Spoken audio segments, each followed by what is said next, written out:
അപ്പൊ അത് ആ ഒരു തിരിച്ചറിവ്, ആ ഒരു റിസർച്ചിന്റെ ഒരു റിസൾട്ടാണ് ഞാൻ പറയാൻ പോകുന്നത്. ഇന്ത്യയിൽ എസ്പെഷ്യലി കേരള, നിങ്ങളൊന്ന് ആലോചിച്ച് നോക്കുക, ഡയബറ്റിക് ക്യാപിറ്റൽ ഓഫ് ഇന്ത്യ എന്താ? കേരളമാണ്. അതൊരു നല്ല ബഹുമതിയാണോ? അല്ല.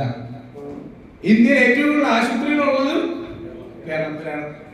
കാരണം എന്താ? ഇന്ത്യയിൽ ഏറ്റവും കൂടുതൽ രോഗികളുള്ളതും കേരളത്തിൽ.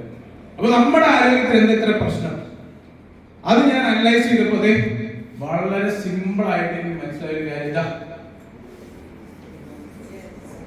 എത്ര പേര് ഡെയിലി വ്യായാമം ചെയ്തിട്ടുണ്ട്? സത്യം മാത്രം പറയാൻ പാടുള്ളൂ, കണ്ണട ചെയ്യാൻ. സത്യം പറഞ്ഞില്ലെങ്കിൽ തൊണ്ടയിൽ മഴ വരും.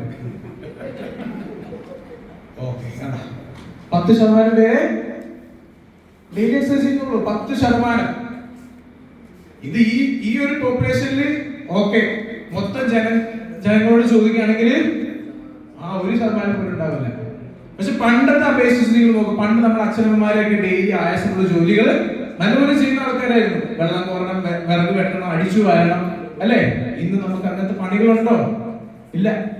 ഒരു മെഷീൻ, ഒരു സാധനമുണ്ട്, അടിച്ചു വരുന്ന സാധനം, അത് ഓൺ ചെയ്ത് വിട്ടാൽ മൊത്തം ക്ലീൻ ചെയ്ത് തിരിച്ചു വരുന്ന ഒരു യന്ത്രമുണ്ട്. അങ്ങനെ നമ്മുടെ ഡേ ബൈ ഡേ ആയാസങ്ങൾ കുറഞ്ഞുകൊണ്ടിരിക്കുക. അങ്ങനത്തെ ഒരു സാഹചര്യം നമ്മള് ഈ വെള്ളം കോരുന്ന പണി ചെയ്യുന്നത് ബാക്ക് മസിൽസ് ആണ്. ആ പണി ഇന്ന് ചെയ്യണമെങ്കിൽ ജിമ്മിൽ പോയി കാശ് കൊടുത്ത് ചെയ്യാനേ പറ്റുള്ളൂ. ഒന്ന് ആലോചിക്കുക. അപ്പൊ അത്രയ്ക്കും നമുക്ക് നമ്മുടെ ലൈഫിലെ വർക്ക് എല്ലാം സ്വിച്ചുകളാണ്. പിന്നെ നമ്മുടെ കാര്യം ഒന്ന് ആലോചിക്കുക. രാവിലെ ഇറങ്ങിയാൽ രാത്രി വരുന്ന ടീംസാണ്, അല്ലേ? അല്ലേ? ആണ്. അവിടെ നിങ്ങൾ ഒരു 30-40 മിനിറ്റ് മാറ്റി വെച്ച് നിങ്ങൾ ഒരു സെലിബ്രിറ്റി ആണെന്നുള്ള ഒരു ഓർമ്മ കൊണ്ടുവരും. അത്രേ ഉള്ളൂ. കാരണം നിങ്ങൾ ഞാൻ പറഞ്ഞില്ലേ, മമ്മൂട്ടിയാണെങ്കിലും മോഹൻലാലാണെങ്കിലും അവർക്കൊക്കെ ലക്ഷങ്ങൾ മുടക്കി ട്രെയിനേഴ്സ് ഉണ്ട്, ഡയറ്റീഷ്യൻസ് ഉണ്ട്. രാവിലെ എനിക്ക് അപ്പം കടലയും കഴിക്കാൻ വെച്ച് മമ്മൂട്ടി വരുമ്പോഴാണ് ഡയറ്റീഷ്യൻ പറയാൻ സോറി സാർ പറ്റില്ല. കാരണം അടുത്ത മാസം പുലിമുരുകൻ സിനിമയാണ്, നിങ്ങളുടെ മസിൽസ് എല്ലാം നല്ല പവർ ആയിട്ടിരിക്കണം. ആളെന്ത് ചെയ്യും? അതേ കഴിക്കുള്ളൂ. പയർ മുളപ്പിച്ച് കഴിച്ചാൽ മതി പറയും, അത് കഴിക്കും. ഒരു ഉദ്ഘാടനത്തിന് പോയി ഒരാൾ വടയും ചമ്മന്തിയും കഴിച്ചോണ്ടിരിക്കുക, നോക്കി വെള്ളം ഇറക്കാനേ പറ്റുള്ളൂ. അങ്ങനെയൊന്നും ആവാൻ ഞാൻ പറയുന്നില്ല. പക്ഷേ നിങ്ങൾ ആ ഒരു കോൺഷ്യസ്നെസ്, നമ്മൾ എന്ത് കഴിക്കുന്നു, നമുക്ക് ശരീരത്തിൽ എന്ത് കിട്ടും, എനിക്ക് ഇനിയും ആ ടൈം പിന്നെ കിട്ടുമ്പോ അല്ല എനർജറ്റിക് ആയിട്ട് ഇവിടെ വന്ന് പിന്നെ മേടിക്കണം എന്നുള്ള ഒരു ധാരണ, ആ ഒരു ബോധം ഉണ്ടായാൽ മതി. അപ്പൊ ഇതിന് നമ്മൾ എന്ത് ചെയ്യാം? എക്സസൈസ് ചെയ്യാം. ഞാൻ എല്ലാവരോടും പറയുന്നത് വളരെ സിമ്പിൾ ആയിട്ട് എക്സസൈസ് എന്താണെന്ന് അറിയോ? സ്റ്റെപ്പ് കയറി ഇറങ്ങാം. സ്റ്റെപ്പ് കയറി ഇറങ്ങാം. നമ്മൾ ഡയറക്ട് സെല്ലേഴ്സ് ആണ്, നമ്മൾ നെറ്റ്വർക്ക് മാർക്കറ്റേഴ്സ് ആണ്. രാവിലെ ഇറങ്ങിയ വൈകുന്നേരം വരുന്നവരാ. ജിമ്മിലൊന്നും പോയി കഷ്ടപ്പെടാൻ ഞാൻ പറയില്ല. ജിമ്മിൽ പോകുന്നവർ അത്രയും നല്ലത്, ഗ്രൗണ്ടിൽ ഓടാൻ പോകുന്നവർ അത്രയും നല്ലത്, യോഗ ചെയ്യുന്നവരും എക്സസൈസ് ചെയ്യുന്നവർ അത്രയും നല്ലത്. പക്ഷേ ഇതൊന്നും ചെയ്യാത്തവരാണ് ഇവിടെ 80% ആൾക്കാരും. നിങ്ങൾ സിമ്പിൾ ആയിട്ട് ചെയ്യാൻ പറ്റുന്ന എക്സസൈസ് എന്താണെന്നറിയോ? വീട്ടിലെ കോണിപ്പടിയില്ലേ, അതൊന്ന് കയറി ഇറങ്ങിയാൽ മതി. നിങ്ങളുടെ സഫേര ചെയ്യുന്നുണ്ട്, ഇപ്പൊ നിങ്ങളുടെ ലേഡീസ് സഫേര ചെയ്യുന്നുണ്ട്. ആദ്യമൊക്കെ നല്ല മാത്രം ഉണ്ടായിരുന്നുള്ളൂ. ഞാൻ പറഞ്ഞു യോഗ ചെയ്തുകൊണ്ട് മാത്രം കാര്യമില്ല, മസിലുകൾക്ക് ശേഷി വരണമെങ്കിൽ എക്സസൈസ് തന്നെ ചെയ്യണം. ഞാൻ പറഞ്ഞ സ്റ്റെപ്പ് ഒക്കെ കയറി ഇറങ്ങാൻ പറഞ്ഞു. ഒരു 2 റൗണ്ട് കയറിയപ്പോഴേക്കും കിളി പോയി. ലാസ്റ്റ് എത്ര വട്ടം സ്റ്റെപ്പ് കയറിയപ്പോ? 400 വട്ടം ഇപ്പൊ കയറി ഇറങ്ങാം. 400 കയറി ഇറങ്ങി കാലും മസിൽസ് സ്ട്രോങ് ആയി. ഇതായിരിക്കും അടുത്ത സഫേർ. ആ പാഡൊക്കെ നോക്കി നോക്കുക, മസിലിനൊക്കെ വലിപ്പം. ഒന്നും ചെയ്യില്ല. ഈ ഒരു പരിപാടി ഫോണിലായിരിക്കും നിങ്ങളൊക്കെ സംസാരിക്കുമ്പോ കയറി ഇറങ്ങിക്കൊണ്ടിരിക്കും. വല്ല അറിയുന്നുണ്ടോ? വെറുതെ ആണോ മമ്മൂട്ടി പോയിരിക്കുന്നത്? ഇതാണ് സംഭവം. നിങ്ങൾ അതിനു വേണ്ടി ഒരു 30 മിനിറ്റ് 40 മിനിറ്റ് എന്ത് ചെയ്യാം? മാറ്റി വെക്കുക. നിങ്ങൾ ചെയ്യുന്ന പണിയുടെ കൂടെ ചെയ്യാൻ തരൂ. സ്റ്റെപ്പ് കയറി ഇറങ്ങാൻ എന്തെങ്കിലും മുതൽ മുടക്കുണ്ടോ?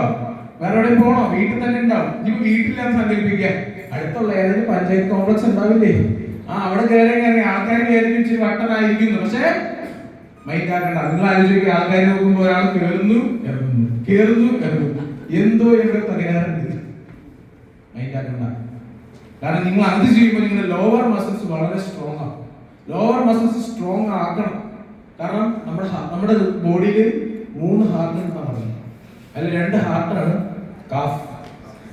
പലരും എക്സസൈസ് ചെയ്യാതെ ദീർഘസമയം നിന്ന് ജോലി ചെയ്യുന്നവർക്കാണ് എന്ത് വരുന്നത്? വെരിക്കോസ് പോലത്തുള്ള അസുഖങ്ങൾ വരുന്നത്. അവർ മസിൽസ് വീക്കാണ്. വേറെ വേറെ പ്രശ്നങ്ങളുണ്ട് വെരിക്കോസ് വരാൻ. ഇതൊരു പ്രധാനപ്പെട്ട റീസൺ പറഞ്ഞുള്ളൂ. അതുപോലെ നമ്മൾ എക്സസൈസ് ചെയ്യാത്തതാണ് പലരുടെയും പ്രശ്നം. ഈ ഓർത്തോ വാർഡിൽ 40 വയസ്സിന് ശേഷം കുറെ സ്ത്രീകളാണ് വരുന്നത്. എന്താ പ്രശ്നം എന്നറിയോ? മുട്ടുവേദന. ഓർത്തോ ഡിപ്പാർട്ട്മെന്റിൽ എനിക്ക് 3 ആഴ്ച പോസ്റ്റ് കിട്ടിയപ്പോൾ ഞാൻ വിചാരിച്ചത് ഈ എല്ലൊക്കെ ഡിസ്ലൊക്കേറ്റ് ചെയ്ത ആൾക്കാർ വരും, പുറത്തോട്ടൊക്കെ ഇറങ്ങി ഷോൾഡർ ഡിസ്ലൊക്കേറ്റ് ഒക്കെ ചെയ്ത് വരുന്നവര്. അതൊക്കെ ഇങ്ങനെ നമ്മൾ വലിച്ച് പിടിച്ചിടണം. ഭയങ്കര രസമാണ്. കാരണം ഇട്ട് കഴിയുമ്പോൾ അവരുടെ മുഖത്തൊരു സാറ്റിസ്ഫാക്ഷൻ, നമുക്കൊരു സാറ്റിസ്ഫാക്ഷൻ. അത് വിചാരിച്ചു പോയതാ. അവിടെ ഓരോ കേസ് കഴിയുമ്പോൾ മുട്ടുവേദന മുട്ടുവേദന മുട്ടുവേദന. എന്താണ് ഈ മുട്ടുവേദന കൂടാൻ കാരണം? എസ്പെഷ്യലി സ്ത്രീകൾക്ക് 40 വയസ്സിന് ശേഷം അവർക്ക് ഹോർമോൺ ചേഞ്ചസ് ഉണ്ടാവും. ആ ഹോർമോൺ 40 അല്ല 50 ആ ഗ്യാപ്പിന്, അതായത് മെനോപോസ്. ആ മെനോപോസ് കാരണം അവരുടെ ശരീരത്തിൽ ഉണ്ടാകുന്ന ഈസ്ട്രജന്റെ അളവ് കുറയുന്നത് മൂലം അവരുടെ മസിലൊക്കെ വീക്ക് ആവും. മസിൽ വീക്ക് ആവുമ്പോൾ ഈ എല്ലിനെ പിടിച്ചു നിർത്തുന്നത് മസിൽസ് ആണോ അല്ലയോ? അത് വീക്ക് ആകുമ്പോൾ എന്ത് സംഭവിക്കും? അത് ആ പിടിച്ചു നിർത്തുന്ന ജോലിയൊന്നും നിർത്തും, കുറച്ച് താഴോട്ടങ്ങ് വിടും. മനസ്സിലായോ? അങ്ങനെ ആ ജോയിന്റ് സ്പേസ് കുറയും, ഇടയിലുള്ള ദ്രാവകത്തിന് ആവശ്യമുള്ള പോഷകങ്ങൾ കഴിക്കുന്നുമില്ല. അങ്ങനത്തെ ഒരു സാഹചര്യത്തിൽ അവർക്ക് എന്ത് വരും? മുട്ടുവേദന വരും. അതിന് പരിഹാരം എന്താ? പേശികളെ ബലപ്പെടുത്തുക. അതിനെന്താ ചെയ്യണ്ടേ? വ്യായാമം ചെയ്യും. സിമ്പിൾ. വേറെ ഒരു സൊല്യൂഷനും ഇല്ല. പിന്നെ ഈ ദ്രാവകത്തിന് ആവശ്യമുള്ള പോഷകങ്ങൾ കൂടി കഴിക്കാം. ഇതല്ലാണ്ട് വേറെ ഒരു എന്താ പറയാ സർജറിക്ക് ഒന്നും പോകേണ്ട കാര്യമില്ല. ഇതാ നമ്മുടെ കയ്യിൽ നിൽക്കുന്ന കാര്യമാണ്. ആരും ഇതിനെന്താ തുറന്നു നോക്കില്ല. അതാണ് മെയിൻ പ്രശ്നം. അപ്പൊ എക്സസൈസ്. രണ്ടാമത്തെ മെയിൻ പ്രശ്നം സ്ട്രെസ്, ഡിപ്രഷൻ. ഇന്ന് ചെറുപ്പക്കാർ എസ്പെഷ്യലി വളരെയധികം നേരിട്ടുകൊണ്ടിരിക്കുന്ന ഒരു സംഭവമാണ് സമ്മർദ്ദം, ഡിപ്രഷൻ. ഡിപ്രഷൻ എന്നൊക്കെ പറഞ്ഞു കഴിഞ്ഞാൽ തൊട്ടല് പിടിച്ചൊരു ഡിപ്രഷൻ ആയിരുന്നു. എൻ്റെ ഒരു സുഹൃത്തുണ്ട്, ആൾക്കൊരു പെണ്ണ് സെറ്റായി. പെണ്ണ് സെറ്റായെന്ന് പറഞ്ഞാൽ അറിയോ? അജയനോട് ചോദിച്ചാൽ പെണ്ണ് സെറ്റാണ്, പ്രണയം വരുന്നില്ലേ? അങ്ങനെ ആ ഒരു സംഭവം 2 വർഷത്തിന് ശേഷം ബ്രേക്കപ്പ് ആയി. ഇനി അതിനെന്താ പറയാ? മനസ്സിലാക്കാണോ? നിങ്ങൾ പഠിച്ചു വരുന്നുണ്ടല്ലേ? ഓക്കെ. അപ്പൊ അത് സംഭവിച്ചു. ആള് പിന്നെ